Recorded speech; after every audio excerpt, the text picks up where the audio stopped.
الحمد للہ وحدہ والصلاة والسلام علی من لا نبی بعدہ اما بعد۔ سامعین محترم، اللہ تعالیٰ قرآن مجید میں ارشاد فرماتے ہیں، یا ایہا الذین آمنوا انفقوا مما رزقناکم من قبل ان یأتی یوم لا بیع فیہ ولا خلة ولا شفاعہ والکافرون هم الظالمون۔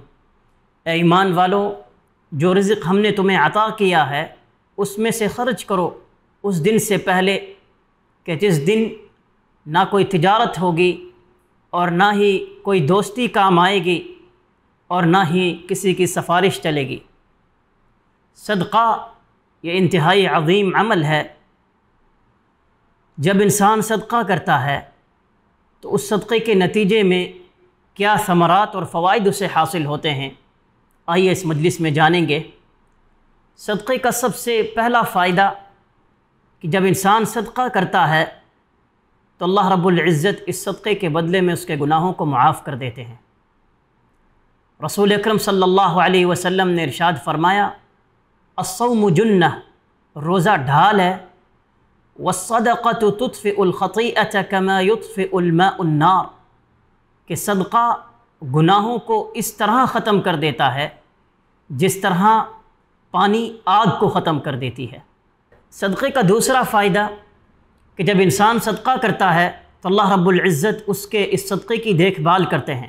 رسول اکرم صلی اللہ علیہ وسلم نے ارشاد فرمایا، جب تم میں سے کوئی شخص حلال مال اللہ کے راستے میں خرچ کرتا ہے، اللہ تعالیٰ اس صدقے کی اس طرح دیکھ بھال کرتے ہیں جس طرح تم میں سے کوئی گھوڑے یا اونٹ کے بچے کی دیکھ بھال کرتا ہے، یہاں تک کہ وہ صدقہ اللہ کے ہاں پہاڑ جتنا ہو جاتا ہے۔ کل جب انسان اللہ کی بارگاہ میں آئے گا تو وہ دیکھے گا کہ کل جو اس نے دنیا میں صدقہ دیا تھا آج اسے پہاڑ جیسے اجر کی صورت میں اسے مل رہا ہے۔ صدقے کا تیسرا بڑا فائدہ کہ جب انسان صدقہ کرتا ہے تو اس کے مال میں کمی واقع نہیں ہوتی۔ رسول اکرم صلی اللہ علیہ وسلم نے ارشاد فرمایا، ما نقصت صدقۃ من مال، کہ صدقہ کبھی بھی مال کے اندر کمی نہیں لے کر آتا۔ اور صدقے کا چوتھا بڑا فائدہ کہ کل قیامت کے دن انسان اپنے صدقے کے سائے میں ہوگا۔ اسی طرح جو انسان صدقہ کرتا ہے کل قیامت کے دن اللہ کے عرش کا سایہ اسے نصیب ہوگا، جس دن اللہ کے عرش کے سائے کے علاوہ کوئی اور سایہ نہیں ہوگا۔ سب سے عظیم صدقہ کیا ہے؟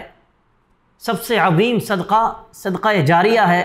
رسول اکرم صلی اللہ علیہ وسلم نے ارشاد فرمایا، جب انسان اس دنیا سے چلا جاتا ہے تو تین چیزیں اسے فائدہ پہنچاتی ہیں، ان میں سے ایک چیز صدقہ جاریہ ہے۔ اللہ سے دعا ہے کہ اللہ تعالی ہمیں ان صدقات کے فوائد اور ثمرات کو جان کر اللہ کے راستے میں زیادہ سے زیادہ صدقہ کرنے کی توفیق عطا فرمائے۔ وآخر دعوانا ان الحمد للہ رب العالمین۔